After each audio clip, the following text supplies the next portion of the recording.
Our second reading is from the Gospel of Mark.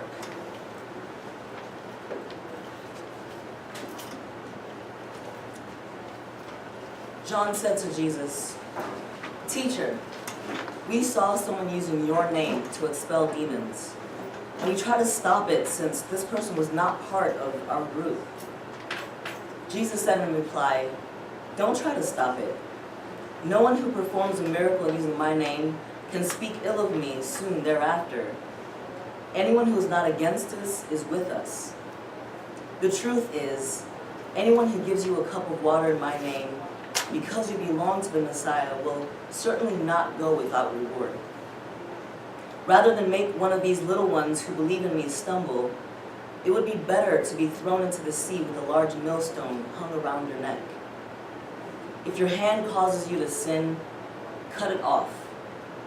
It would be better to enter life crippled than to have hands and go into Gehenna where the fire never goes out.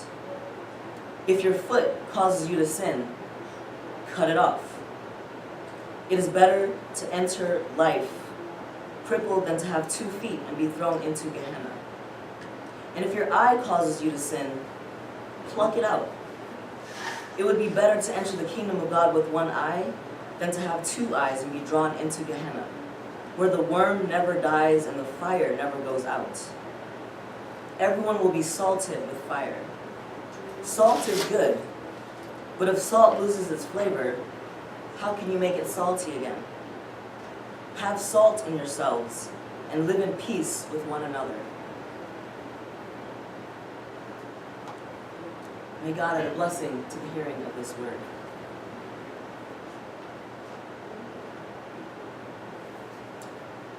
Let us pray.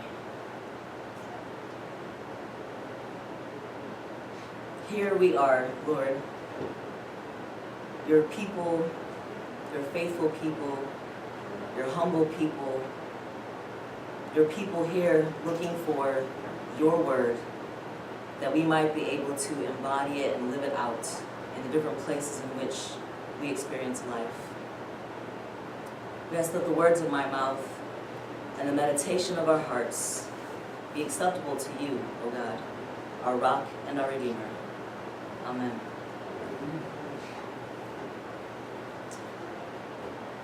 So it is yet another week of sermon preparation, worship prep, where Sunday comes around and it no longer feels relevant. It just seems completely irrelevant to preach this gospel in the midst of our current happenings, particularly in this country. It's been a very, very, very heavy week. I have a lot of friends who are hurting very deeply at the atrocities that are being kind of shoved underneath the rug as though this is just how boys are. It's just locker room talk that turns into action. Several folk call me at any time of the day, sometimes in the middle of the night, literally in tears, just trying to make sense of just how to be and all the things that are being called up inside of them. I can't help but hear this text about the places in which we're sinning, how we remove those things that are causing us to sin, and how very tempting it is to lean into the image, right, of all these perpetrators, removing those places that are making them be sinful. And yet, we also are called into a different way of being in the world. And I'm not even gonna lie to you, I don't even know what that is right now. How to actively be compassionate and loving and not to discard folk. And at the same time, just be in a space of being actively and repeatedly traumatized and violenced against. And I'm struggling to hold those two things together. I'm absolutely struggling. So this contingency plan of sorts in James's reading makes me wonder, how often the church of our nowadays tends to be very loud in the wrong places and silent when it's time for us to speak up. How might that truly look if we're to take seriously what James has written in his text? To be true communities of care that allow us to risk everything to be able to speak up when it's time to speak up, to speak out against the atrocities oftentimes done in the name of Christ, in the name of God. You know, another wave of priests being revealed, right? And it's not just the Catholic Church, UCC churches as well, churches of every denomination. How long do we stand by and remain silent when it is time for us to speak out? Maybe to risk family, friendships, relationships, maybe even our livelihood. For some of us, our lives as we know it. And when is it time for us to speak out against the false claims of the church? When we speak hate, when we speak violence against some for the sake of maintaining the status quo. Having Reverend in front of my name has become one of the most biggest barriers of my work. Doing LGBTQ, ministry. Reverend is a barrier, a stumbling block for some. That's not right. It's just not right at all. To engage and to hear the text in the many ways that we can encounter it, that reverend, that Christianity is a word and a theme that becomes a stumbling block. I don't know how Mark would write about that in this gospel, because what's written and what we're experiencing now just does not match. And I don't have the answers. I don't know how we move more toward this posture of actually being the ones who are inviting folk in, not just to come fill our pews or chairs, right? But to really truly invite them into God's love and the healing and that life abundant that we're promised. I know one of the ways, right, is to use the voices that we've been given. To use them to speak life. To use them to denounce hate and white supremacy, racism, homophobia, transphobia, to speak out against sexual assault on our children, our elders, everyone in between. We have to use our voices. It is scary. I'm shaking now, even as I'm speaking here, to deviate from very well-crafted sermon and to speak this very uncertain and terrifying and painful thing. We have to move beyond our fear. It's not an easy thing to do. And I don't know what it means for you, or you, or you, or you, or you. I don't even know what it means for me.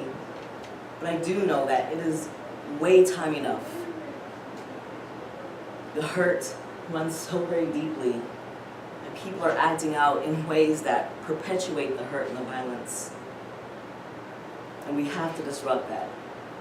We have to disrupt it at every single level. So whether we're calling our politicians, whether we're writing letters, whether we're just showing up and listening with a person, even if it's to be in that silence with them, to not require folk to tell their stories over and over again just so we can believe them, to not stand by when people are telling jokes that are not jokes at all,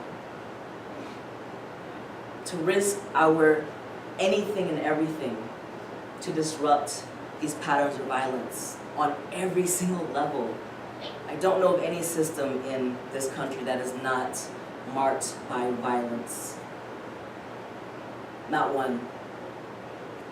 Can anybody else? Our religious spaces? Nope. Our justice systems? Nope. Our schools and education? Not when there's a widening pipeline to the prisons, which is another space, right? Not one place can I think of in this society that we can truly celebrate and be like, let this be our model for how we're going to move forward into a more peaceable place where we can all be salty, right? We have that, not salty, but to have that salt, the flavor that Jesus talks about in this, right? And if we're to take this seriously, we're just going to have a whole bunch of limbless bodies, eyeless bodies, appendage-less bodies moving around, right? To pluck eyes and to cut hands and other body parts that are causing us to sin. It is time for us to disrupt these patterns. I spent time at the airport this week. I was traveling out east, and y'all know the people mover, the flat escalator, right? Beverly Tatum, Beverly Tatum. She's written a book, that actually likens that people mover to racism, right? If that is racism, it's just the current of our society, it just stays flowing. There's some folk who are on there like running with the current, like, yup, I'm gonna just stay racist, right? There's some folk who are opting not to be a part of that at all. And there are many more people who are, or some folk who are like going against the grain, like, no, I will not be taken right by this current of racism. And then there are many more folk who are just standing on that people mover and allowing it to move us forward. The moderate, as Martin Luther King Jr. were talking about them, right? Those who don't want to take sides, those who don't want to disrupt stuff, but they're still actively being carried by the system that is creating violence and harm for many others. It's not just racism, right? That people mover of these systems, right?